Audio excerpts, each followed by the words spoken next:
بات مخلص ہونے کی آ رہی تھی کہ اپنے شعبے سے مخلص ہوں، تو ہم اللہ تعالیٰ کے ساتھ مخلص ہو جائیں، اس سے وفاداری کریں، اللہ رب العالمین پر ہم بھروسہ کریں، اس کے احکامات پہ عمل کریں، تو پھر اللہ تعالیٰ ہمیں ان چیزوں سے بچا لیتا ہے، تو اس کی غیب سے مدد شامل ہو جاتی ہے۔ ان تنصر اللہ ینصرکم، اگر تم اللہ کے دین کی مدد کرو گے اللہ تمہاری مدد کرے گا۔ اب اللہ کے دین کی مدد کیا ہے؟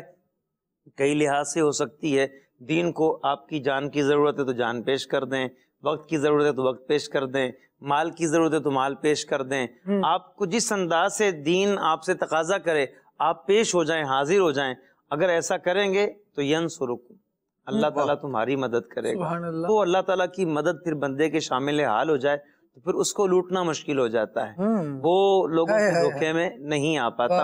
اس سے پہلے جو آپ نے جن صفات قبیحہ کے حامل لوگوں کا تذکرہ فرمایا ہے کہ لوگوں پر آسان کریں تھوڑا سا، یعنی بڑی بری صفت ہے یہ، لوگوں پر اعتماد پہلے بحال کرنا، اس کے بعد ان کو ٹھیک طریقے سے لوٹ لیا کرنا۔ اس طرح کے لوگ اپنے امام کو بھی نہیں چھوڑتے، امام صاحب سے لیے 10,000 روپے ادھار اور امام صاحب میں منگل کو دے دوں گا، اور پہلی بار وہ منگل کی جگہ پیر کو واپس کر دیتے ہیں، حضرت وہ میرے پاس آ گئے تھے اس لیے ایک دن پہلے ہی واپس کر کے جا رہا ہوں۔ امام صاحب بھی بڑے خوش کہ ماشاءاللہ ایک دن پہلے واپس کر کے چلا گیا، دوسری بار بھی اس طرح، تیسری بار بھی اس طرح، اور اس کے بعد پھر اچھی خاصی رقم ادھار لے کے بندہ ہی غائب ہو جاتا ہے۔ کوئی بعید نہیں بیان ہو جاتا ہو کہ باکردار لوگ ماشاءاللہ دنیا میں موجود ہیں، ہم نے دیکھے، ہم نے بھروسہ کیا ہے، اور پھر بعد میں اس بیان کی تردید جاری۔ یہ ضروری نہیں ہے کہ مسجدوں میں امام کے ساتھ ہی ایسا مسئلہ ہو، عام زندگی میں یہ عام ہوتا ہے۔ اچھے بھلے جو معاشرتی طور پر آصف بھائی اپنے آپ کو سمجھدار ظاہر کر رہے ہوتے ہیں اور واقعتاً سمجھدار بھی ہوتے ہیں، جس طرح ہر سیر پر سفر سیر ہوئے نا، اسی طرح ہر ذہین کے اوپر ذہین ہے، ہر چالاک کے اوپر چالاک ہے، ہر علم والے کے اوپر علم والا ہے۔ تو اس طرح سے بہت ساری کیٹیگریز بنتی ہیں۔ جو بہت ہوشیار بن رہے ہوتے ہیں بیچارے وہ ایسا دھوکہ کھاتے ہیں، جس کے پاس 10,000 تھے اس نے 10,000 کا چونا لگوا لیا، اور جس کے پاس لاکھوں ہیں لوگ لاکھوں بٹور کے بھی لے جاتے ہیں۔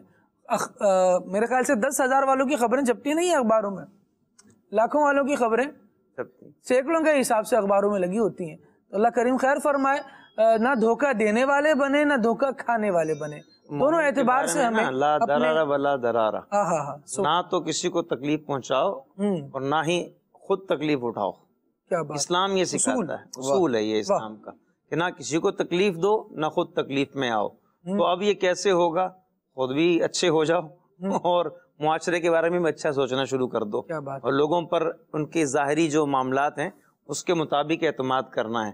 اچھا یہ بھی ایک چیز مدنی چینل کے ناظرین سے شیئر کروں گا کہ ہم نے ظاہر کو دیکھنا ہوتا ہے، کیونکہ اللہ یتولی السرائر، کہ باطن کو تو اللہ تعالیٰ جانتا ہے، اس کا والی جو ہے متولی باطن کا اللہ رب العالمین ہے، اور ہمیں ظاہر کو دیکھ کر ہی معاملات کو انجام دینا ہوتا ہے۔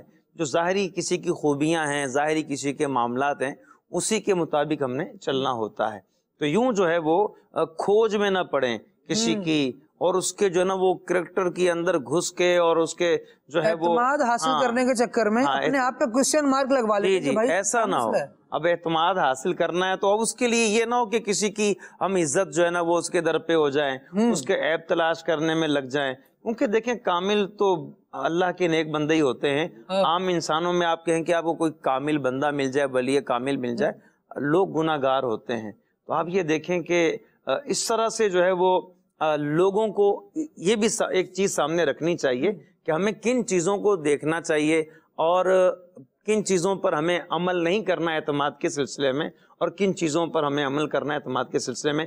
یہ بھی ایک علم ہے، بالکل، اور علم سیکھنے سے آتا ہے، سیکھا جائے، سنا جائے، سمجھا جائے، ایکسپرٹس کی رائے جانی جائے، جنہوں نے زندگی میں بہت سارے تجربے کر لیے ہیں، کچھ نقصان ہوا، کچھ طریقوں سے نقصان سے بچ گئے، وہ اپنے تجربات بیان کر رہے ہوتے ہیں، ایکسپیرینس بیان کر رہے ہوتے ہیں، ان کو تھوڑا سا سن لیا جائے۔ یہ بہت سی چیزیں ہیں جنہیں ہم فضول سمجھ کے چھوڑ دیتے ہیں، یا کہتے ہیں جب ضرورت ہوگی تب دیکھ لیں گے، ابھی کوئی اتنی خاص ضرورت نہیں ہے۔ تو ہو سکتا تھا کہ یہ حالات امن میں آپ کے لیے جنگ کی تیاری ہوتا، ابھی آپ پرسکون ذہن کے ساتھ کسی کی ایک اچھی بات کو توجہ سے سن لیں گے، تو جس وقت افتاد پڑے گی، جس وقت مصیبت آئے گی، اس وقت وہ بات آپ کو ریمائنڈ ہوگی، ریکال ہوگی، آپ کی توجہ میں آئے گی کہ ہاں کسی نے اس بارے میں یہ کہا ہوا ہے، مجھے اس پہ عمل کر لینا چاہیے۔ مفتی قاسم صاحب مدنی پھول ارشاد فرما رہے ہیں پرسکون زندگی کیسے گزاری جائے، شریر لوگوں سے کیسے بچا جائے، آئیے کچھ سنتے ہیں. اگر قرآن و حدیث کے بتائے ہوئے احکام پہ عمل کریں تو ہم اپنی زندگی میں ایسی بہت سی چیزوں سے بچ سکتے ہیں کہ جو ہمارے لیے دنیا یا آخرت میں نقصان دہ ثابت ہو سکتی ہے. مثال کے طور پہ اللہ تعالیٰ نے ہمیں فرمایا غیبت نہ کرو، تم میں سے کوئی کسی کی غیبت نہ کرے. اگر ہم غیبت نہیں کرتے تو ہمارا معاشرہ پرسکون ہوتا ہے. فرمایا کسی کے اوپر الزام تراشی نہ کرو، کسی پہ بہتان نہ لگاؤ. بہتان نہیں لگائیں گے تو بہت سے جو فسادات ہیں وہ کھڑے نہیں ہوں گے. فرمایا حلال کماؤ، حرام سے بچو، سود سے بچو، ایک دوسرے کا مال باطل اور ناجائز طریقے سے کھانے سے بچو. اگر اس پر عمل کیا جائے تو اب خود غور کر لیں کہ زندگی کتنی پرسکون ہو جاتی ہے. فرمایا کہ بیویوں کے شوہروں پر ویسے ہی حقوق ہیں جیسے شوہروں کے بیویوں پر ہیں. ہاں شوہروں کو ایک درجہ ان پر فضیلت حاصل ہے، لہذا میاں بیوی دونوں کے ایک دوسرے پہ حقوق ہیں. اگر اسلام کے اس حکم پہ عمل ہو تو آپ یقین کیجئے کہ گھرانے خوشحال ہو جائیں، خوشیوں کا گہوارہ بن جائیں.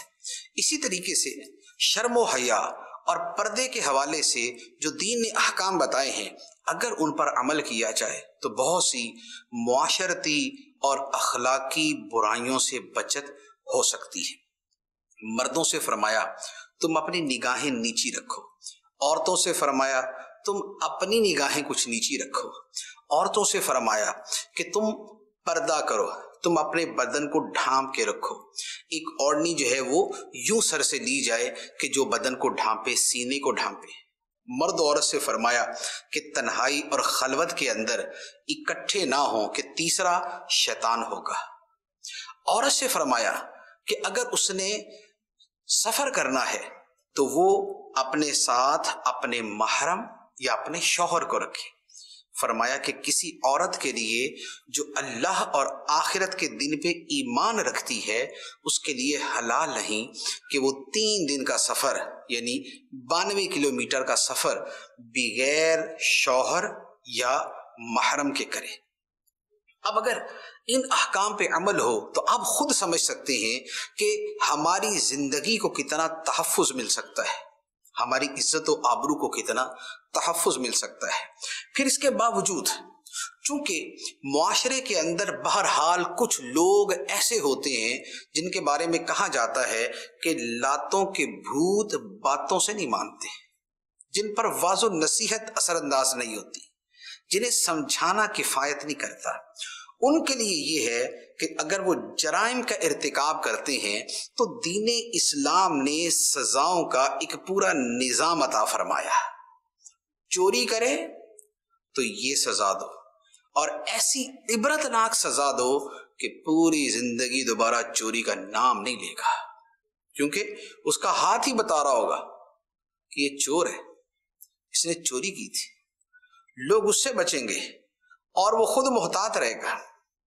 اگر کوئی فساد فی الارض کا مرتکب ہوتا ہے، اگر کوئی کسی بڑے جرم کا مرتکب ہوتا ہے تو شریعت نے جرم کے اعتبار سے اس کی سزا مقرر کی. کہیں قصاص کا حکم ہے، خواہ وہ جان کے بدلے جان ہو یا عضو کے بدلے عضو ہو، یا وہ حرابہ اور فساد فی الارض کی صورت ہو، یا وہ بدکاری اور چوری کی صورت ہو، یا وہ بہتان اور الزام تراشی کی صورت ہو، یا وہ شراب نوشی ہو. شریعت نے ان کی وہ سزائیں مقرر کی ہیں کہ اگر ان پر عمل درآمد ہو جائے تو آپ یقین کیجئے یہ بگڑے تگڑے سارے سدھر جائیں. یہ اس لیے نہیں سدھرتے کہ جب جرم کے باوجود ان کو پتا ہے کہ چھوٹ ہی جانا ہے، جب جرم کے باوجود پتا ہے کہ اب تو ہمیں بٹھا کے کھانا ہی کھلانا ہے، اب تو ہماری موج مستی ہوگی، اب تو ہم نے انجوائمنٹ ہی کرنا ہے، تو کون جرم سے رکتا ہے؟ تو آپ یقین کیجئے جو فلاح ہے وہ دین میں ہے، وہ اسلام میں ہے، وہ خدا کے احکام میں ہے، وہ اللہ کے فرمان میں ہے، وہ رسول اللہ صلی اللہ علیہ وآلہ وسلم کی تعلیمات میں ہے.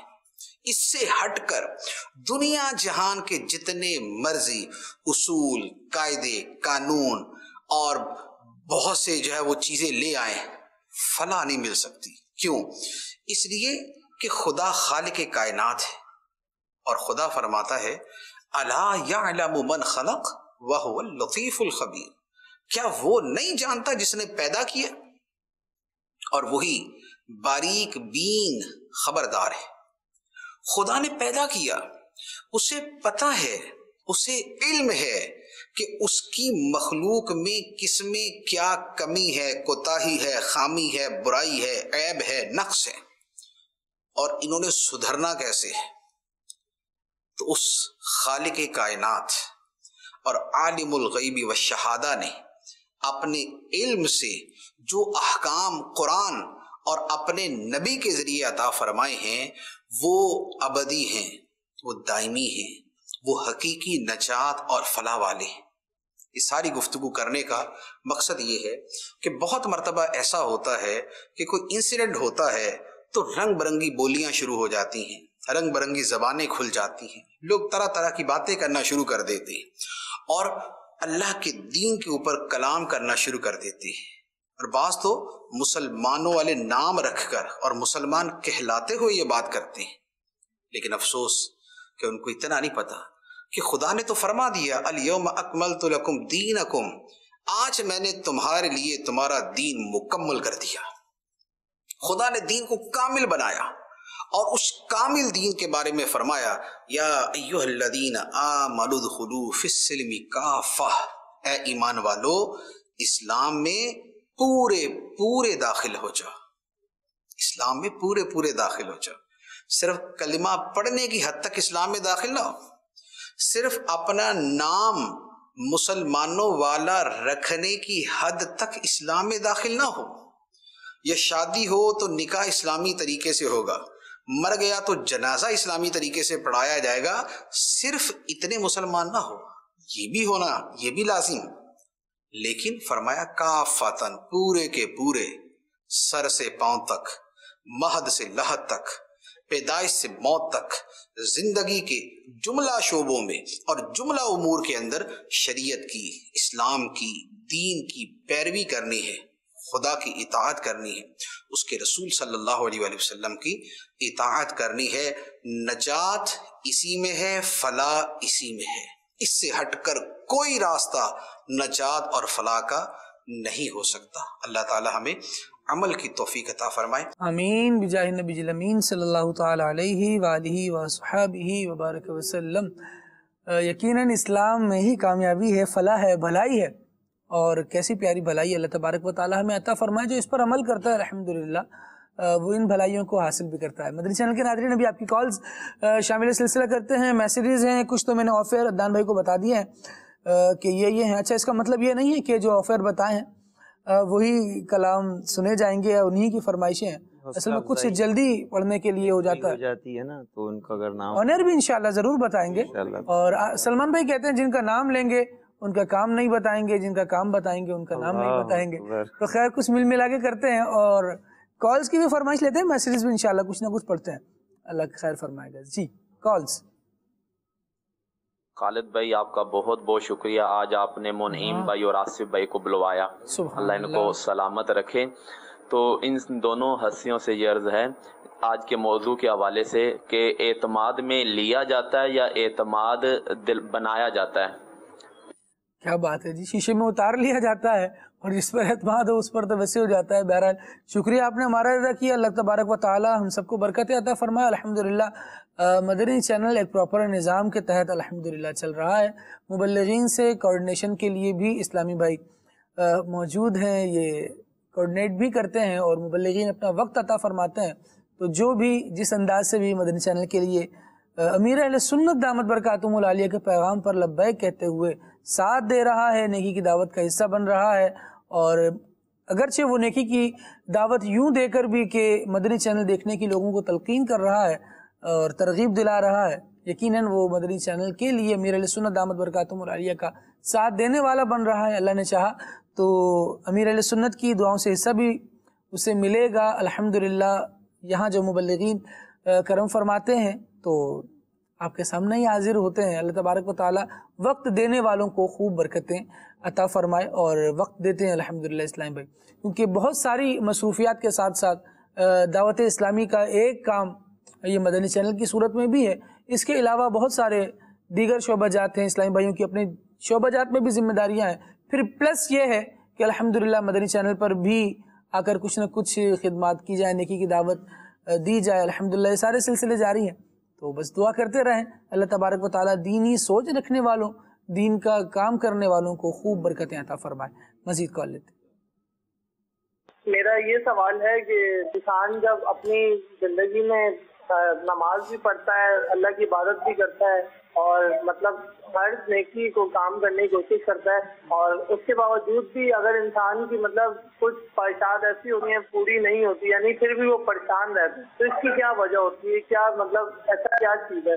اور دوسرا سوال یہ ہے کہ امیر اہل سنت ان کی بات پہ اگر وہ کوئی چیز فرما دیتے ہیں تو لوگوں کو بہت تسلی ملتی ہے, سکون ملتا ہے. تو یہ صرف میں اپنے لیے بھی کر رہا ہوں اور دوسروں کے لیے بھی کر رہا ہوں کہ اگر کوئی انسان مثال کے طور پر کسی کی شادی ہو جاتی ہے کسی لڑکی کی, تو وہ اپنے گھر پہ کو بہت سے نقصانات پیش کیے جا رہے ہیں, بہت نقصان ہو رہا ہوتا ہے, اس کے گھر پہ تکلیفیں دی جا رہی ہوتی ہیں, تو اس کو اس میں کیا کرنا چاہیے؟ اللہ اکبر, بہت اچھے سوال ہیں آپ کے اور بڑے سوال ہیں. یقیناً بڑوں کی باتیں سکون کا ذریعہ تو بنتی ہیں. ہم کوشش کرتے ہیں کہ آپ کی دونوں باتوں پر کچھ نہ کچھ مدنی پھول پیش کیے جائیں. پہلی بات یہ ہے کہ بندہ عبادت کرتا ہے, اس کے باوجود بھی پریشان رہتا ہے. آصف بھائی کیا کہیں گے اس بارے میں؟ اس پر عرض کرنے سے پہلے جو پہلی کال آئی تھی اس میں یہ تھا کہ اعتماد میں لیا جاتا ہے, اس کا کیا مطلب کیا جاتا ہے؟ تو اعتماد میں لینے کا مطلب یہ ہوتا ہے کہ اگر کوئی آپ نے گھر میں فیصلہ کرنا ہے تو اب آپ اپنی زوجہ کو اعتماد میں لے لیں, ٹھیک ہے, اور ان یعنی کہ ان کو پہلے سے پتہ کو کا فیصلہ کرنے والے ہیں. اسی طرح سے اپنے استاد کو اعتماد میں لے کے کوئی نیا کام شروع کرنا چاہتا ہے, پڑھانا چاہتا ہے, اپنے استاد کو اعتماد میں لے لیا. اسی طرح سے اپنے جو ہے کوئی نیا کام فیکٹری میں کرنا چاہتا ہے, کوئی پروڈکٹ لانا چاہتا ہے, کوئی مینیجر یا کوئی نیچے کا شخص, تو وہ اپنے سیٹ کو اعتماد میں لے لیتا ہے. تو یہ اعتماد میں لینے کا مقصد ہوتا ہے, مطلب ہوتا ہے. اچھا, وہ جو آپ نے دوسری بات کی ہے کہ عمل کرنے کے باوجود پریشان رہتے ہیں, کہ نیک اعمال کر رہے ہیں, نمازیں پڑھ رہے ہیں, پھر بھی پریشانی ہے. دیکھیں خالد بھائی, اس کی کئی صورتیں اور اسباب وجوہات ہو سکتی ہیں.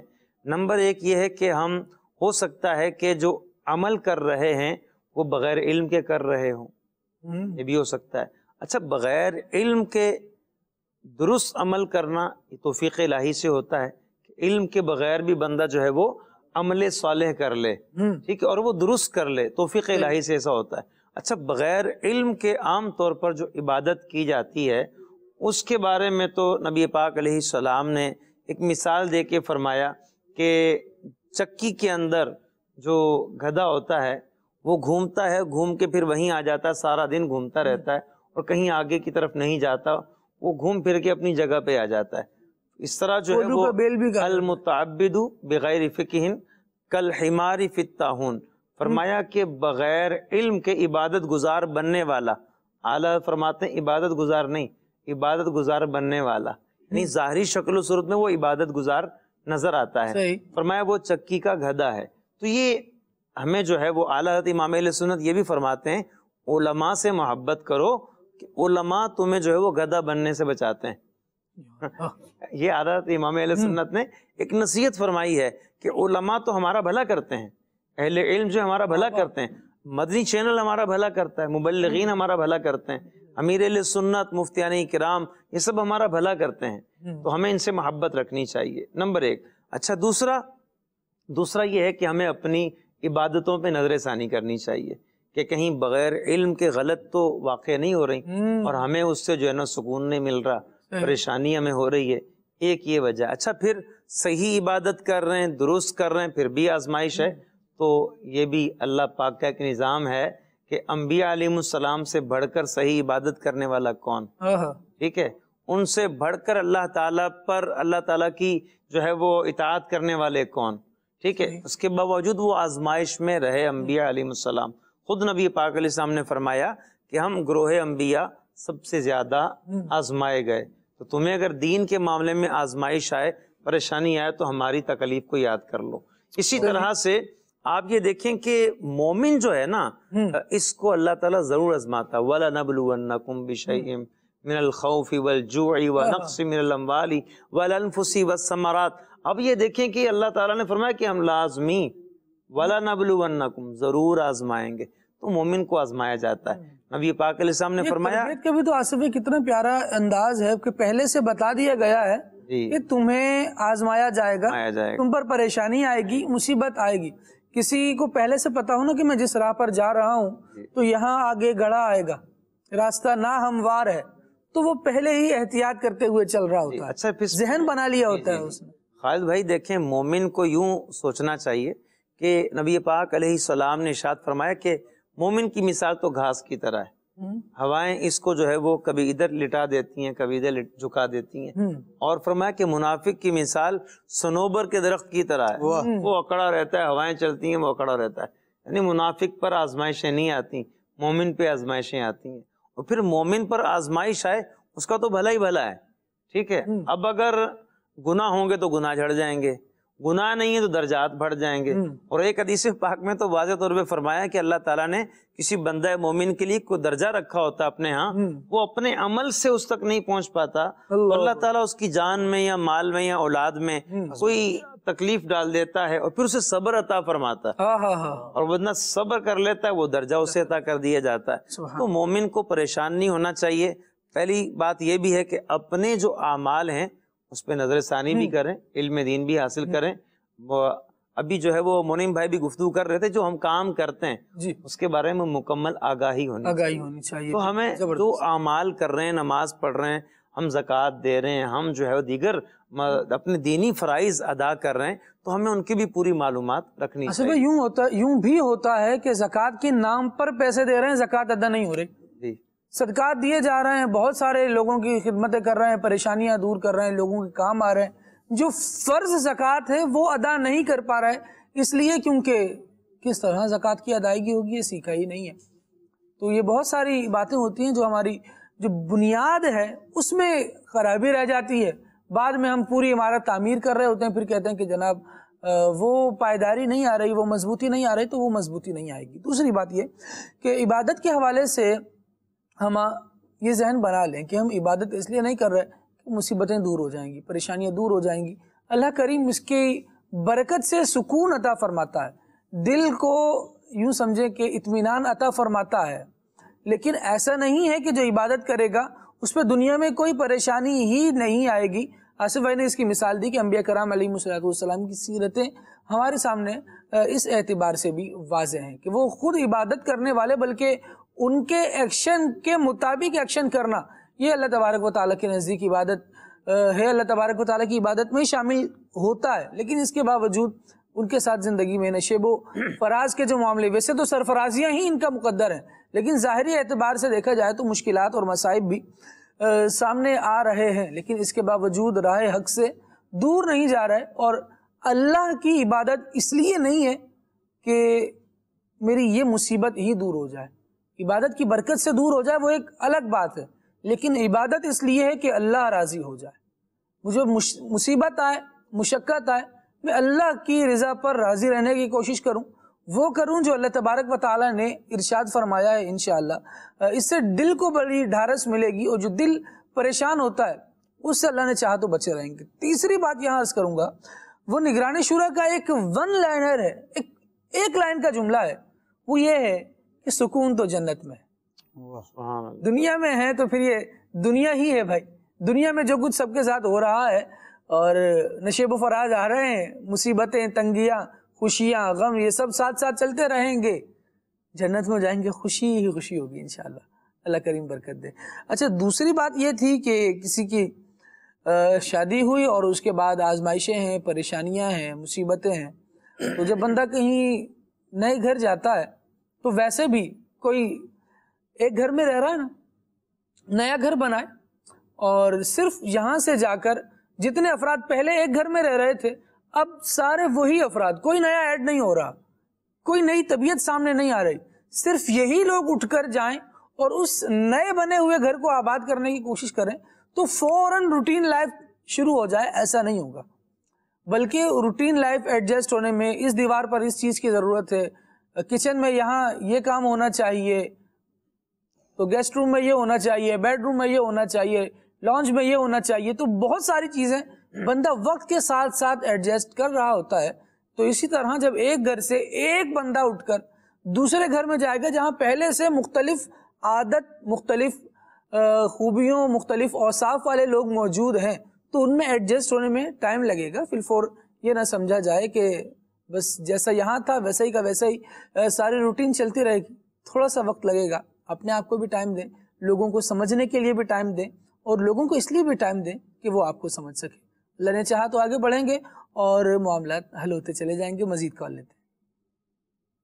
مشتاق احمد بات کر رہا ہوں نواں جتوئی سے. میرا یہ سوال عرض ہے کہ کسی کا آغاز اچھا نہ ہو تو وہ محنت کر کے آگے بڑھ سکتا ہے یا نہیں، یا پھر اللہ تبارک و تعالیٰ کی رضا میں راضی رہ کر گھر بیٹھ جائے. اور میرا آپ کی خدمت میں عرض ہے کہ مجھے یہ کلام سنا دیں. سرور کہوں کہ مالک و مولا کہوں کہ جزاکم اللہ خیرا.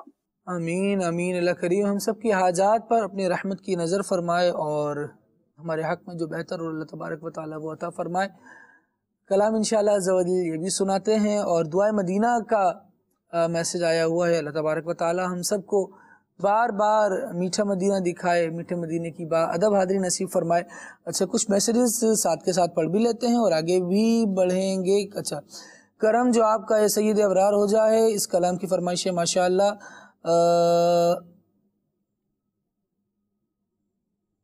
آپ کا سلسلہ بہت اچھا ہے. ٹھیک ہے. اچھا بنت افضال کا میسیج ہے، مدینے کی یاد میں کوئی کلام سنا دیں. سبحان اللہ، اللہ برکت دے. مبین اکرم بھائی ہیں فرام سیدہ شریف، کلام سنا دیں. بڑی امید ہے سرکار قدموں میں بلائیں گے. کچھ کالز لیجئے پھر انشاءاللہ مزید میسیج لیتے. اچھا سر، یہ بھی میں مدنی چینل دیکھ رہا ہوں، یہ کھلے عام صلی اللہ کہتے یہ جو نعت ہے سر، شیخ اطاری صاحب ابھی پڑھ رہے تھے، یہ بک کون سی بک میں لکھی ہے مل جائے گی؟ سبحان اللہ بھائی، کون سی بک میں لکھی ہے؟ کس کا کلام ہے؟ کلام کو ملا کر میں نے جو ہے پڑھا ہے. کچھ اشعار اعلیٰ حضرت کے ہیں، کچھ خانوادہ اعلیٰ حضرت کے ہیں، کچھ امیر اہل سنت کے ہیں. ایک مصرع جو مانگ بار بار ہے یہ کلام سے منتخب کیا گیا ہے. یوں کیا بات ہے ماشاءاللہ. عدنان بھائی ہمارے ملٹی ٹیلنٹڈ اسلامی بھائی ہیں، بہت ساری چیزوں کو ملا کر ایک بھی کر دیتے ہیں، اور بہت ساری ایک چیزوں کو جدا جدا ہر ایک کے مزے کے ساتھ، لطف کے ساتھ اشعار کو یعنی کئی طرزوں میں بھی پڑھ لیتے ہیں. اللہ کریم آپ کو برکت عطا فرمائے. مزید کر لیتے ہیں. میں محمد بلال آزاد تاری فیصلہ آباد سے بول رہا ہوں. میرا خالد بھائی سے عرض ہے کہ مجھے یہ نعت سنا دیں. سب سے اولا ہو اعلیٰ ہمارا نبی، سب سے بالا ہو اعلیٰ ہمارا نبی. سبحان اللہ سبحان اللہ. سلمان بھائی کا جملہ آپ کی طرف پڑھاؤں گا. ماشاءاللہ یہ تو آپ نے سنا دیا. اللہ کریم آپ کو خوب برکت عطا فرمائے. سب سے بالا والا ہمارا نبی، خلق سے اولیاء، اولیاء سے رسول، اور رسولوں سے اعلیٰ ہمارا نبی. تو یوں میں سنا سکتا تھا، میں نے سنا دیا. کوشش کی آپ کی بات پر عمل کرنے. باقی انشاءاللہ عدنان بھائی ہمارے ساتھ ہیں، ان سے کلام سنیں گے. اچھا جی، ہم سب آپ کو بہت شوق سے سنتے. جزاک اللہ. اللہ کریم برکت عطا فرمائے. مدنی چینل دیکھتے رہیں گے جی تو اس کی برکتیں ضرور نصیب ہوں گی. یہ کلام سننا چاہتے ہیں، اللہ پاک خوش رکھے. بھائی کون سا کلام؟ یہ نہیں آیا بھائی. بہت ساری دعائیں آپ کی طرف سے آ گئی، دعاؤں کا بہت شکریہ. نام، مقام، کلام، تینوں چیزیں لا موجود. اچھا جی، یہ کلام سنا دیں. کعبہ دکھا دیں مولا. سبحان اللہ سبحان اللہ. گھوٹکی سے میسج ہے، حج کا شرف ہو پھر عطا. سبحان اللہ. سر گودھا سے میسج ہے، رہتے ہیں میرے دل میں ارمان مدینے کے. سبحان اللہ. اللہ برکت عطا فرمائے. مزید جی کال لیتے ہیں اور اس کے بعد انشاءاللہ دان بھائی کی طرف بڑھیں گے. سلسلہ کھلی آنکھ صلی اللہ کہتے مرحبا. نعت خواہ اسلام بھائی سے عرض ہے کلام سنا دیجئے. سچی بات سکھاتے یہ ہیں، سیدھی راہ چلاتے یہ ہیں. کیا بات ہے. مزید ان بھائی آپ سے گزارش ہے کہ یہ کلام سنا دیں. بلا لو پھر مجھے اے شاہ بار و بر مدینے میں. سبحان اللہ سبحان اللہ سبحان اللہ. ایک کال اور دے دیجئے. نام احمد ہے، مجھے یہ نعت سنا دو. میری الفت مدینے سے یوں ہی نہیں، میرے آقا کا روزہ مدینے میں ہے. سبحان اللہ سبحان اللہ. اللہ برکت عطا فرمائے اور مدینے کی محبت، الفت، چاہت ہمارے دل میں اور بڑھائے۔ عدنان شیخ بھائی کی طرف بڑھتے ہیں، دیکھتے ہیں ہمیں کیا سنا رہے ہیں۔ جی عدنان بھائی۔ صلی اللہ تعالی علی محمد صلی اللہ علیہ وسلم۔ صلاۃ و سلام علیک یا سیدی یا رسول اللہ۔ بڑی امید ہے سرکار قدموں میں بلائیں گے، کرم کی جب نظر ہوگی مدینے ہم بھی جائیں گے، کرم کی جب نظر ہوگی مدینے ہم بھی جائیں گے، کسی صورت یہاں پر اب ہمارا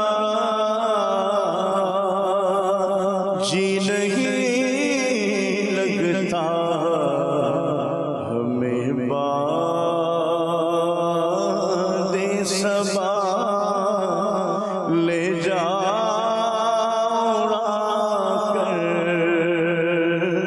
ان کے کوچے میں، ہمیں باد صبا لے جا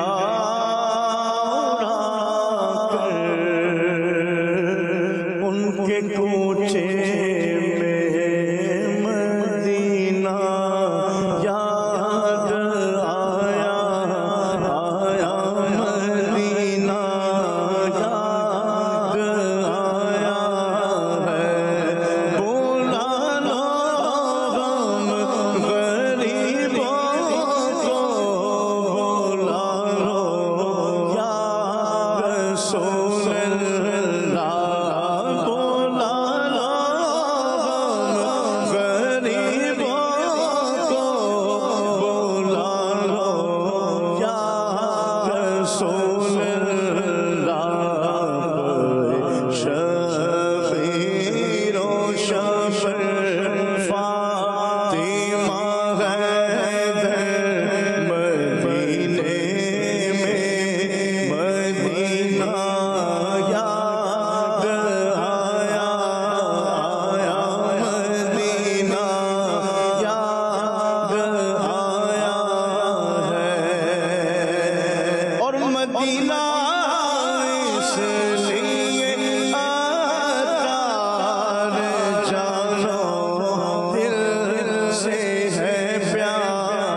تجلا کہوں تجھے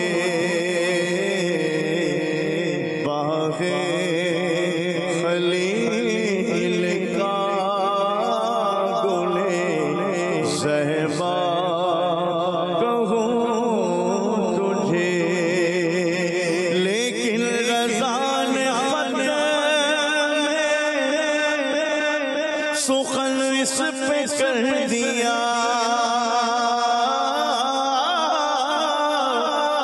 لیکن رضا نے خط میں سخن اس پہ کر دیا، خالق کا بندہ خلق کا آقا کہوں تجھے، باغ خلیل کا گل صہبا کہوں تجھے، سب سے اولا ہمارا نبی، سب سے بالا ہمارا نبی، سب سے بالا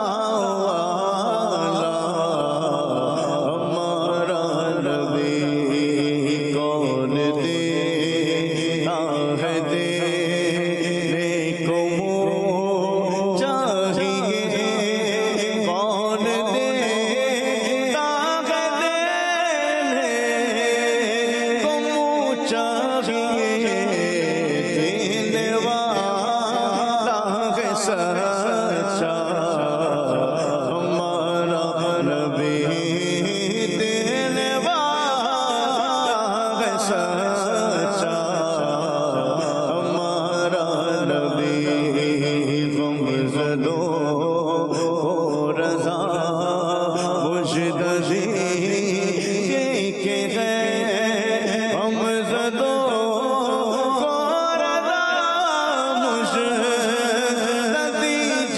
کے ہے، غم زدوں کو رضا مجددی کے ہے، بے کسوں کا سہارا ہمارا نبی، بے کسوں کا سہارا ہمارا نبی، بے کسوں کا سہارا ہمارا نبی، سچی بات سکھاتے یہ ہے، سی راہ چلاتے یہ ہے، سی راہ چلاتے یہ ہے، لاکھ بلائیں کروڑوں دشمن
سبحان اللہ سبحان اللہ سبحان اللہ. منیم بھائی مبارک ہو, خیر مبارک. آپ کا پرائز بونڈ نکلا ہے.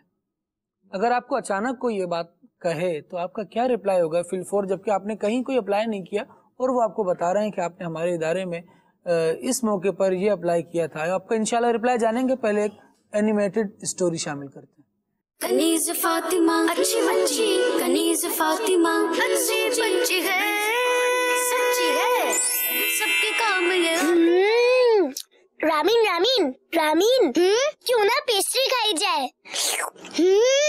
دل تو میرا بھی چاہ رہا ہے. چلو چلو پھر ہم بیکری کی طرف چلتے ہیں. اکیلے ہی چلتے ہیں, ہماری باقی سہیلیاں بھی تو اکیلے جاتی ہیں. وہ تو ٹھیک ہے لیکن کنیز فاطمہ وہ تو ہر چیز میں بہت روک ٹوک کرتی ہیں. چھوڑو نا ان کو, ہم چھپ چھپا کے نکل جاتے ہیں.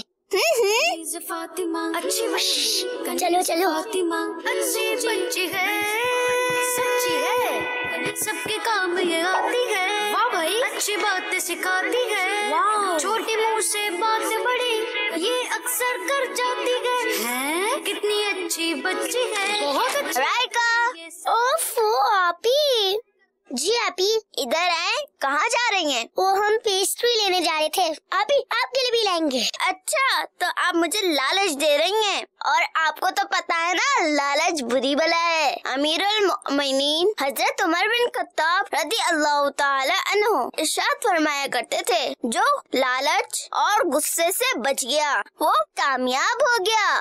اچھا تو پھر جانے دے نا. اکیلے نہیں جا رہی, رامین ساتھ ہے. ارے میرا مطلب کوئی بڑا تو نہیں ہے نا, دوسرے بچے بھی تو اکیلے جاتے ہیں, ان کے ساتھ بھی تو کوئی بڑا نہیں جاتا. مگر وہ بچے آپ سے بڑے ہوتے ہیں, اور جو چھوٹے اور اچھے بچے ہوتے ہیں وہ تو کبھی بھی اکیلے باہر نہیں جاتے. لیکن کیوں بھائی؟ سب سے پہلے تو باہر جانے کے لیے بابا سے اجازت لینی چاہیے, اور بغیر اجازت گھر سے باہر نہیں جانا چاہیے. بھائی وجہ بھی بتائے نا, آپ تو ہر وقت اماں بوا بن جاتی ہیں. وجہ پوچھنی ہے آپ کو, بتاتی ہوں وجہ. کوئی پیسٹری یا چاکلیٹ کا کہہ کر اغوا بھی کر سکتا ہے, ایکسیڈنٹ بھی ہو سکتا ہے. کوئی باسی چیز بھی لا سکتی ہیں جس سے آپ کا پیٹ بھی خراب ہو سکتا ہے.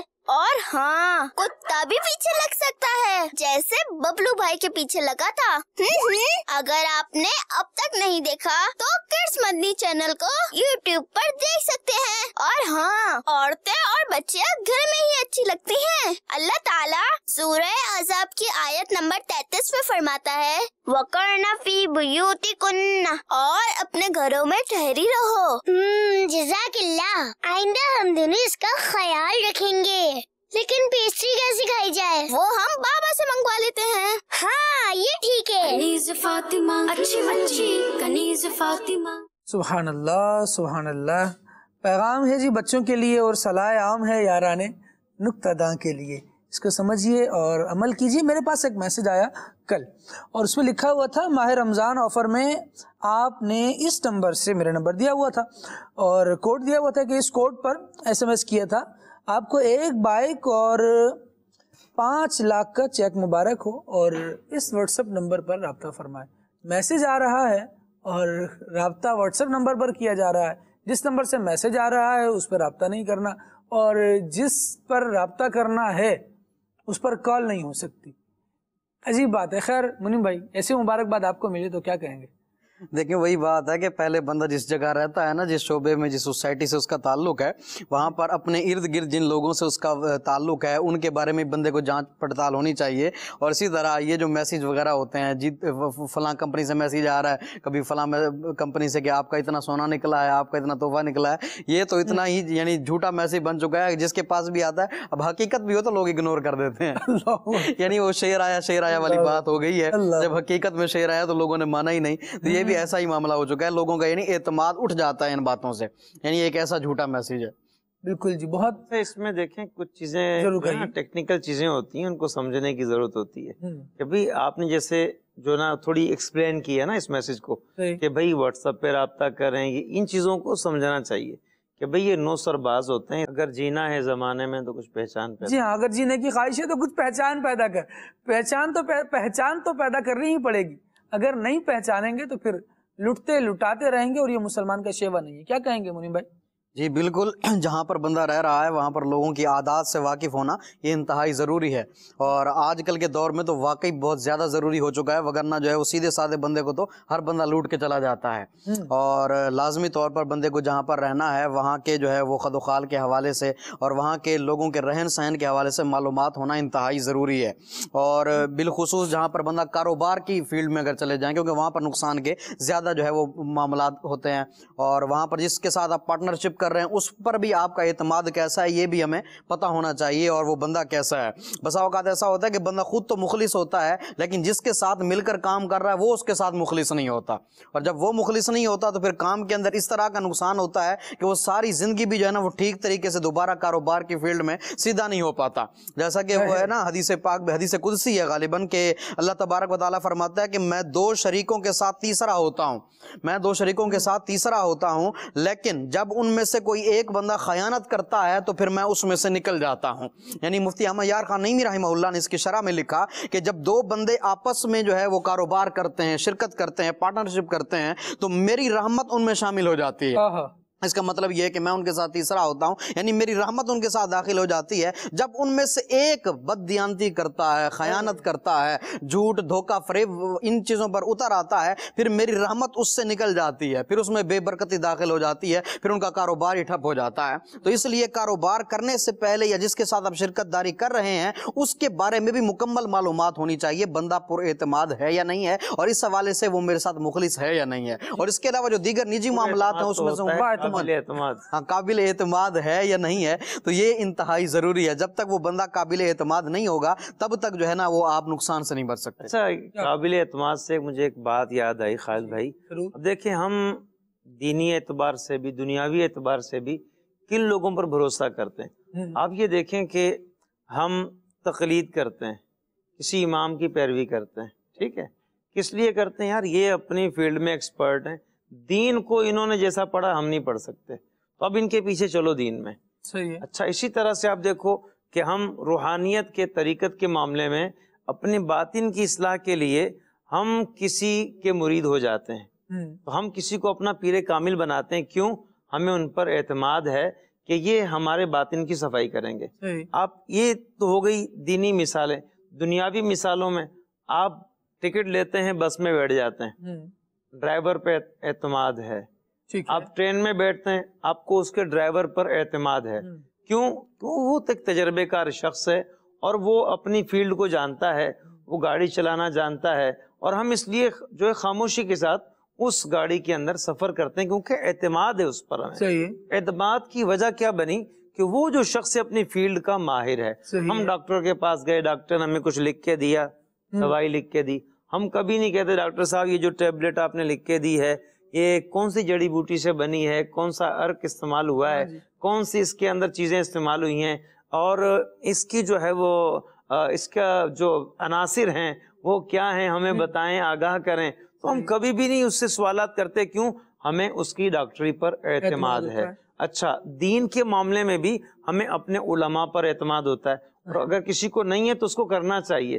ہمیں کسی ایسے شخص پر اگر اس نے جو ہے وہ ڈاکٹری پڑھی ہوئی ہے، انجینئرنگ پڑھی ہوئی ہے، اب وہ دینی باتیں کرنا شروع کر دے تو ہمیں اس پر اعتماد نہیں کرنا، ہمیں اعتماد ان پر کرنا جو قرآن و سنت پڑھتے ہیں، ہمیں علماء پر اعتماد کرنا ہے، کیونکہ دنیا میں ہم کسی بھی فیلڈ میں اس کا جو ماہر نہیں ہوتا ہم اس پہ اعتماد نہیں کرتے۔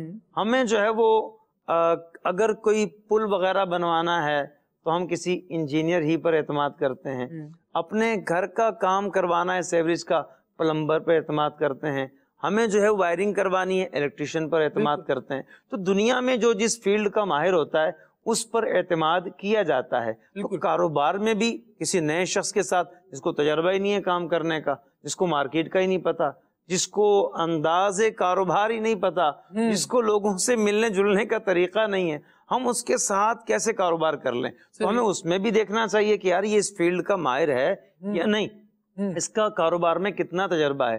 ہم آنکھیں بند کر کے مال نہیں لگاتے، اسی طرح آنکھیں بند کر کے ہمیں ایمان کے معاملے میں بھی، عمل کے معاملے میں بھی، شریعت کے معاملے میں بھی، طریقت کے معاملے میں بھی ایسے ہمیں کسی کو فالو نہیں کرنا۔ ہاں، ان پر کرنا ہے جن کے پیچھے دنیا چل رہی ہے، امام اعظم ابو حنیفہ ہیں، ان کے پیچھے دنیا چل رہی ہے، غوث اعظم رحمت اللہ تعالی علیہ ہیں، ان کے پیچھے ان کے سلسلے میں لوگ داخل ہو رہے ہیں، امیر اہل سنت کی شخصیت ہے، ان کے پیچھے دنیا چل رہی ہے، تو آنکھیں ان پر بند کیوں ہو جاتی ہیں؟